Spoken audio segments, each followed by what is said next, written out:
Stock here, 3-1 defeat to Oxford City this evening. Plenty of effort and energy from the players, but just didn't quite get enough to get the result there today.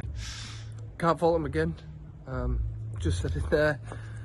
I ask you every time to give me 100%, and they do. We had a couple lads go down injured in the warm-up and still wanted to play. That speaks volumes of the team. The best bit for me, too little too late, but we score 2-1. We all run for the ball, sprint back, and I said that's the only time where I felt like you've got your own self-belief. And then they were under pressure, we put them under pressure for a bit, and we just got a little bit self-conscious about going forward to get an equaliser that we a bit lackadaisical at the back. Bye-bye. Well, we found a light for our second question. Yep.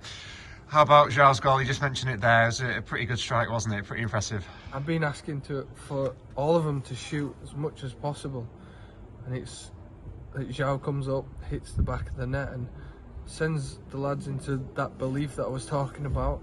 And I really felt like we could do something.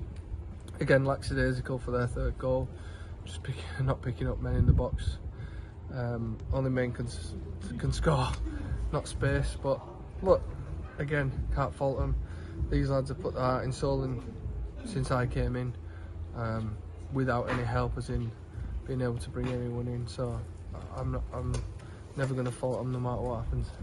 And you know, first 20 minutes of the game, you'd argue that we actually dominated it. We created certainly more of the chances as well. So it was a good, pleasing start to the game, wasn't it, perhaps? Definitely, I felt comfortable.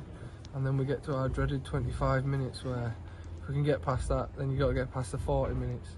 But I don't know what it is. I don't know if it's lack of concentration or things like that. But look, they played a hell of a lot of games for young lads. Some of them play the under-19s during the week. You know, that's a lot of games for such young lads, and taking information on, travelling from Farsley to Buxton.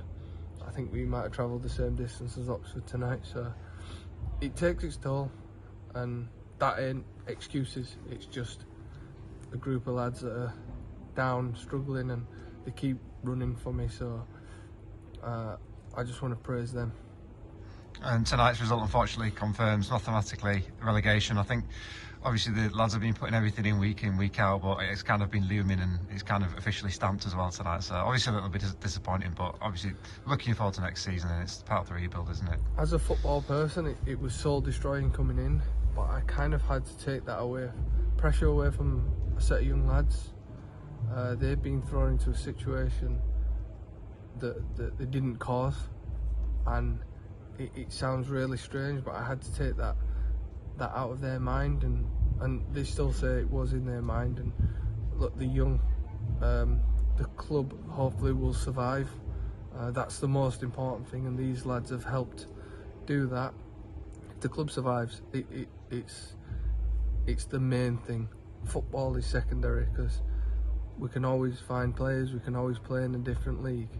But if there's no football club, there's nothing for the community. So, and that don't go for Farsley Celtic. That goes right back to when we lost Bury.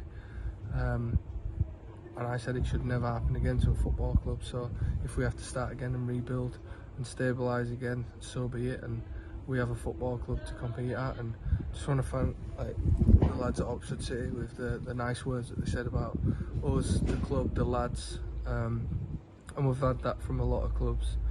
Just well wishes. Look, we hate to leave the league under any circumstance, but for us as fans, we want to thank the league, the teams that we've played since I've been here, for the support.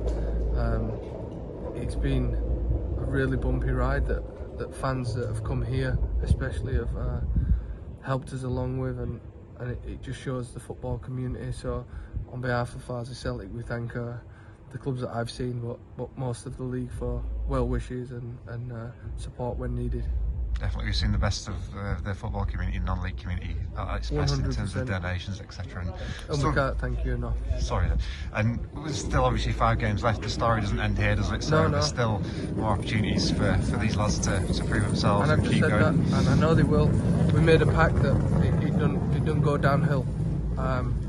They're all playing for their next year. Let's face it, like, they want to play at the highest level. and it's a platform for them. So look, for what they've given us over the past few weeks and tireless efforts, just their 100% trying, you know, it's hard to find, and that's what a lot of people said. If you get people to run, it's 60% of the battle, and they have run. We just came up short, and for 5 games they've got to keep doing what they're doing, and hopefully people see their attributes when they're out there.